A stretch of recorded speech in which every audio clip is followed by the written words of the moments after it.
In this video, we're going to look at multi-criteria decision making and how we can deal with bias and risk. Of course, people still rely on common sense, experience, judgment, intuition, gut feel, etc. There's nothing wrong with that. I think we will always use these traits, but what we want to do is to help you improve on this with another level of analytics. To understand this, let's imagine the year 1950 and we are planning on buying a camera. We did not have the internet, so all we had were glossy magazines with lovely pictures of cameras. So we look at a few pictures, try out a few cameras that our friends have, go to a local shop and buy one. But today, what we do is we Google, and what do we see? 50 reviews on cameras, information overload. We go on Amazon.com and what do we see? 50 cameras, choice overload.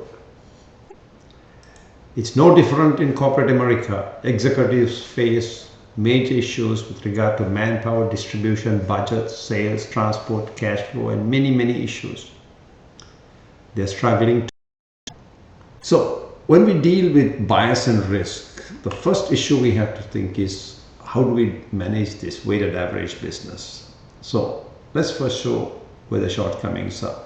Imagine you're a fleet manager of a car rental company and you are asked to buy 200 cars. The first thing you do is you decide on some criteria, and I've taken 3 criteria for this example, and we assign some weights. Sure, reliability and price are very important. Miles per gallon is not a heavy weight because the customer pays for it, so it is not a cost to us. Then imagine you decide on 4 Japanese cars as an example, and then we look at each criterion and based on the information assign some points based on their significance. Honda Accord is a very reliable car. Mitsubishi Galant is probably not as reliable, at least that's the perception. Price and miles per gallon, I put some weights. Mitsubishi is a little cheaper than the Honda, so we get more points here. Let's assume that miles per gallon everybody is the same to make this problem simple. What we do next is simply multiply the points by the weights, 48 times 35 plus 32 times 20 plus 20 times 25 equals 28 points. And we declare Honda the winner. Imagine I do this today and then I go home and my wife says, her brother's coming for dinner. So I tell him about this at the dinner table.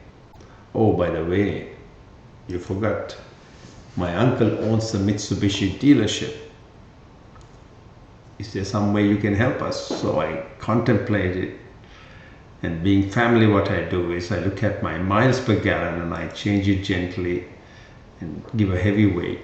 And now Mitsubishi is the winner. I go to management and I make a presentation and everything looks good. Of course, this is not a very nice way, but as we all know, people game the system and they bias it to fit the final result. With the power of Excel today, you can do wonders. So let's look at a different method. Well, the real concern we have is, how do we select the most relevant criteria? And then how do we determine the significance of each of these criteria? Because if you're buying a house, quality of schools, quality of neighborhood, price per square foot, distance to work, resale potential, all of these are important criteria, but it's very hard for us to say which is more important. And we have methods for doing it, right? We have developed a 7-step methodology. Very simply, start with an objective, identify all the criteria, and since we have too many criteria, we have to segregate them and extract the obligatory criteria. We then identify all available candidates and options. We then gather information on these candidates and put it on a judgment table, assign weights to the obligatory criteria, and finally rank. As you can see, I have the letters AHP assigned here to steps 3, 6, and 7. AHP stands for the analytic hierarchy process, which is a well-established process that most people have used, highly reliable. When we make a decision, there are 2 areas of concern. First is the decision maker and the bias. If the decision maker doesn't like mauve colored eyes, there's nothing you can do about that bias. That's his bias, but he's the decision maker. Likewise, changing environment creates uncertainty and risk. So how do we handle this? The best way to explain this is with an example. Imagine a hotel chain is considering hiring a business development manager. They settle on 6 criteria, and one being availability within 2 weeks. They identify 4 candidates, and they run a model such as XpertUS, multi-criteria decision-making software that we offer. Here we have the software already set up, and here we have our criteria and our candidates. Now we make some judgments. Let's look at criteria judgment. All we do is we simply compare a pair. That's what the analytical hierarchy process does. And we express our feelings between availability and leadership, which is more important and how much more important. So we can actually move the cursor pointer in the direction of availability and say it's moderately more important than leadership. And we say next. Now it's asking between availability and salary, what concerns you most? And we say maybe salary is more important. So we go down and strong. And between availability and self-motivation, again maybe self-motivation. So like that we can continue the process until we run through the whole system. And I'll run through this fairly fast just to move. Here we have the candidate evaluation. The software offers us the first criterion and requires us to conduct a judgment among the candidates. So between Jane and Kathy on availability, let's say Kathy is more available. So we'll move towards Kathy. Now it's Jane and Sue, maybe Jane and Mary. And when we finish this, the next criterion is presented and so on. And we can proceed with this and finally arrive at the result. So let's assume that we have now completed the evaluation and we have our graph. The software indicates that Mary is the preferred candidate. So I go to my boss and I say, hey, I think we need to hire Mary. And the boss says, hold it.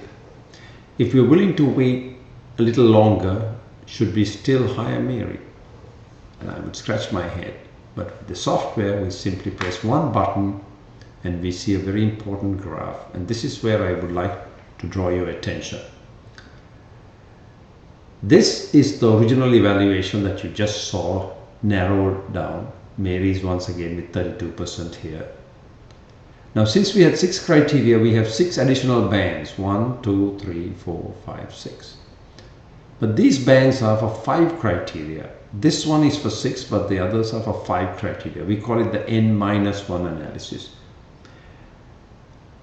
This band here shows the result if availability is not considered. You can see it's minus availability. If availability is not an issue, we should hire Jane. Now then the boss would ask me, hey, if you're willing to pay whatever it takes, who should we consider? Once again, we look at the picture and here we see if salary is not an issue, Sue is a much better strengths.